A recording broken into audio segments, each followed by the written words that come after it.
जबलपुर में नगरीय निकाय चुनाव को लेकर कांग्रेस एकजुट हो गई है। पूर्व मंत्री तरुण भानोट, लखन घनघोरिया, विधायक विनय सक्सेना सहित कांग्रेस अब एकजुट हो चुकी है। नगर निगम के खिलाफ उपेक्षा का आरोप लगाते हुए कांग्रेस उग्र हो गई। 27 मई से 29 मई तक कांग्रेस जन जागरण करेगी। वहीं 31 मई को बाबा साहेब अम्बेडकर चौक से नगर निगम तक पद यात्रा होगी। जल संकट, सफाई व्यवस्था, शहर में फैली गंदगी को कांग्रेस ने अपना मुद्दा बनाया है। वहीं पूरे शहर में सिर्फ तेज पानी के टैंकरों से जलापूर्ति की जा रही है। यह लखन घनघोरिया का कहना है।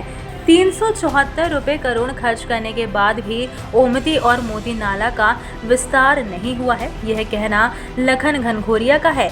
200 ठेकेदार मिलकर भी पूरा नहीं कर पाए हैं ओमती और मोती नाले को आज तक। 3 दिन तीनों ब्लॉक की पद यात्रा जन अधिकार यात्रा के रूप में और चौथे दिन 31 तारीख को बाबा भीमराव अंबेडकर जी की प्रतिमा से एक पद यात्रा नगर निगम तमाम पूर्व विधानसभा क्षेत्र के कांग्रेस के कार्यकर्ताओं के साथ, जनमानस के साथ अपने अधिकारियों की लड़ाई के लिए की जाएगी। शहर में जल प्रावल की स्थिति बनने की आपने बोला भी कि कई बार 50 मौत अभी तक आपने बोला कि 50 मौतें हैं सीवर लाइन में हो चुकी है। ये पिछले 15 साल से नगर निगम से लेके प्रदेश की सत्ता पे भारतीय जनता पार्टी काबिज है और ये सारी नाकामियाँ इनके शासनकाल की है। सुधार की तो गुंजाइश दिख नहीं रही, लेकिन सरकार जनता अपने अधिकारों की लड़ाई सड़क पे आके लड़ेगी। आपने भेदभाव का आरोप लगाया है विधानसभा क्षेत्र से, क्या लगता है क्या मंशा है सरकार की या शासन की? प्रशासन बहुत स्पष्ट रूप से पक्षपात कर रहा है। किसके कहने पे कर रहा है? कांग्रेसी विधायकों के विधानसभा क्षेत्रों में कर रहा है, क्योंकि कोई कारण नहीं है। राजस्व की वसूली पर्याप्त हो रही है, फिर सुविधाएं क्यों नहीं दी जा रही? इसी के मुद्दे पर प्रत्यक्ष निर्वाचन अब आखिरकार सरकार करवाएगी महापौर। मुझे तो ये समझ में नहीं आ रहा कि पहले सरकार ने किसी सरकार ने कितने निर्णय बार बार बदले। इनको खुद समझ में नहीं आ रहा कि ये क्या करें, जिसके कारण ओबीसी वर्ग को सबसे बड़ा नुकसान हुआ कि जो माननीय कमलनाथ जी की सरकार ने आरक्षण बढ़ाकर दिया था, जिसके तहत परिसीमन भी हो गया था, चुनाव की तैयारी भी हो गई थी। इन्हें पता नहीं उस परिसीमन को क्यों रद्द किया, एक अध्यादेश लाए और बदलाव किया कि हम दोबारा परिसीमन कराएंगे।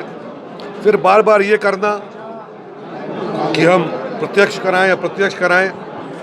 आप जैसे भी कराएं, संविधान की भावना के अनुरूप कराएं। संविधान ये कहता है कि जो हमारे नगरीय निकाय हैं, पंचायतें हैं, नगर निगम है, इनमें चुने हुए जनप्रतिनिधियों को बैठना चाहिए। आज 2-2.5 वर्ष से भी लंबा समय निकल गया जब चुने हुए जनप्रतिनिधि नहीं बैठे। ये तो सरकार का निर्णय है कि वो किस प्रणाली से चुनाव कराएं। मैं तो ये कह रहा हूँ कि सबको हक को पहले ध्यान में रखते हुए सरकार ये निर्णय कर ले और चुनाव करा ले। चुनाव तो जनता जब निर्वाचन करेगी, जिसको निर्वाचित करेगी, वो फैसला जनता करेगी, सरकार के हाथ में तो है नहीं। इसी ऊहापोह में कि ये जीतेंगे कैसे, हारेंगे कैसे, कैसे ये सरकार का उपयोग करके चुनाव को प्रभावित कर सकते हैं, ये सब ये करते रहे। इसी चक्कर में ओबीसी पहले वर्ग का बड़ा नुकसान हुआ और अब ये एक नया दांव ये खेल रहे हैं कि किस प्रकार से हम जनता के जो जनमत है उसको लूट लें। कांग्रेस पार्टी सजगता के साथ चुनाव लड़ेगी, अपने मुद्दों को लेकर जनता के बीच में जाएगी। जिस प्रणाली से भी चुनाव होगा, हम चुनाव लड़ने के लिए तैयार हैं। मैं क्या कहूँ, ये तो खुद ही इनके अंदर विरोधाभास है। पहले इनने ये कहा कि हम प्रत्यक्ष प्रणाली से चुनाव कराएंगे, फिर बाद में खुद ही घोषित कर दिया कि अप्रत्यक्ष चुनाव से प्रणाली से हम चुनाव कराएंगे, और अभी आप बता रहे हैं कि अध्यादेश को मंजूरी दिला दी कि फिर से प्रत्यक्ष प्रणाली से कराएंगे। तो ये तो जब व्यक्ति को कुछ दिमाग में आता नहीं है ना, जनता के सामने कहने के लिए कुछ होता नहीं और है भी नहीं, किसी मुद्दे पर बात करने के लिए तो कुछ है नहीं, तो वो अपना मन बना नहीं पाता है और कुछ भी निर्णय लेता है। पर मेरा फिर भी ये मानना है कि जब जनता के बीच में किसी भी प्रणाली से चुनाव हो, कांग्रेस पार्टी मजबूती के साथ चुनाव लड़ेगी और जनता के मुद्दों को लेकर चुनाव लड़ेगी। जबलपुर से आशीष वात्रे की रिपोर्ट।